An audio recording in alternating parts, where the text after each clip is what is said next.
منذ اليوم الأول لزلزال المغرب أعلن الرئيس الفرنسي استعداد بلاده لتقديم المساعدة الضرورية للمغرب، ومعه دول أخرى كالولايات المتحدة وروسيا وألمانيا والجزائر وغيرها.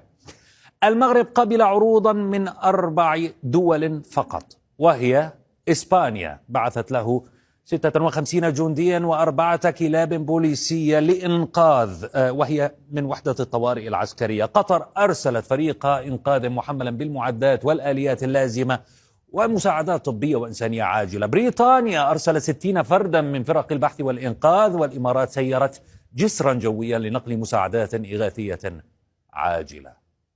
الصحافة الفرنسية اعتبرت أن المغرب رفض مساعدات فرنسا، وجاءت العناوين هجومية.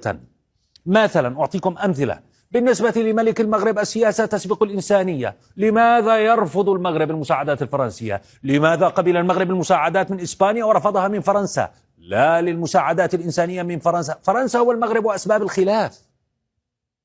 هذه مثلا الصفحة الأولى. انظروا إلى هذه الصورة المؤلمة. هذه الصفحة الأولى من ليبراسيون الفرنسية، عنونت: المغرب ساعدونا، نحن نموت في صمت. الإعلام الفرنسي عزا قرار المغرب بتجاهل المساعدات الفرنسية لتخفيض عدد التأشيرات دخول المغاربة لفرنسا، وأيضا موقف فرنسا من الصحراء، وكذلك قضية برنامج بيغاسوس واتهام تقارير إعلامية المغرب بالتورط في عملية للتجسس على ماكرون. ماكرون نشر مقطع فيديو وجهه للمغاربة، توجه فيه إلى الشعب المغربي وليس إلى السلطات المغربية. استمعوا له. Bonjour, je voulais m'adresser directement aux Marocaines et aux Marocains pour vous dire que la France a été bouleversée de ce qui s'est passé dans la nuit de vendredi à samedi, de ce terrible tremblement de terre. Très simple. J'ai vu beaucoup de polémiques ces derniers jours qui n'ont pas lieu d'être. Nous sommes là. Nous avons la possibilité d'apporter une aide humanitaire directe. Nous sommes à vos côtés, aujourd'hui comme demain. يقول فقط ننتظر السلطات لكي تسمح لنا بنقل هذه المساعدات، الأمر متروك إلى السلطات.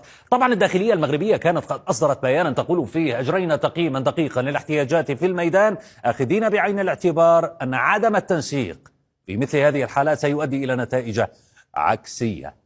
تغريدات كثيرة على مواقع التواصل الاجتماعي، خاصة أن المغاربة يعلمون يعني النقاش والجدل الذي كان على المنصات الفرنسية. نيرمين تقول: هذا دليل على أن جميع القنوات الرسمية أغلقت في وجهه. تتحدث عن ماكرون، وفرنسا تعلم جيدا الباب الذي يجب أن تقصده لمعالجة الوضع الحالي، وليس مقطع فيديو أصلا سببه حكومة ماكرون وفتحها الإعلام بهذه الحملة المشينة.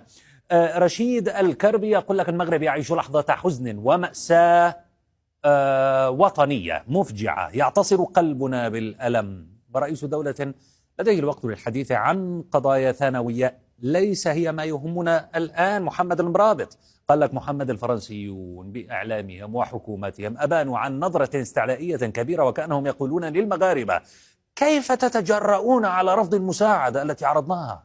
ويصورون على أن المغرب يجوع ويقتل مواطنيه، وكأن المساعدة الفرنسية هي التي ستنقذ الجميع.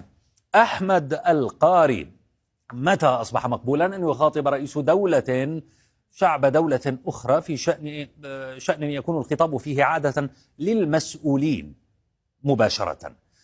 ربما يشعر ماكرون أن فرنسة الشعب المغربي تعطيه سلطة على المغاربة، وهذا يبين خطورة الاستعمار اللغوي والثقافي. نادر: كل هذه تغريدات من مغاربة طبعا. نادر يقول لك: المغرب دولة ذات سيادة ويحق لها قبول ورفض وتقرير ما تريد، ولديها خبرة كبيرة في التعامل مع الكوارث. هذا ماشي أول زلزال يضرب المغرب وعارفين شنو كيديروا، والحمد لله بدينا نشوفوا النتائج على أرض الواقع. على كل حال، لو عدت إليكم إلى المساعدات الإنسانية، كمية المساعدات ليست العامل الأهم في هذه المرحلة من الكارثة، من الاستجابة. التوزيع هو المسألة الحاسمة. هذه هليكوبتر مثلا تلقي المساعدات على إحدى القرى، لكن الناس الموجودين يقولون لها توقفي توقفي، يلوحون لها هكذا: بزاف بزاف، يكفي.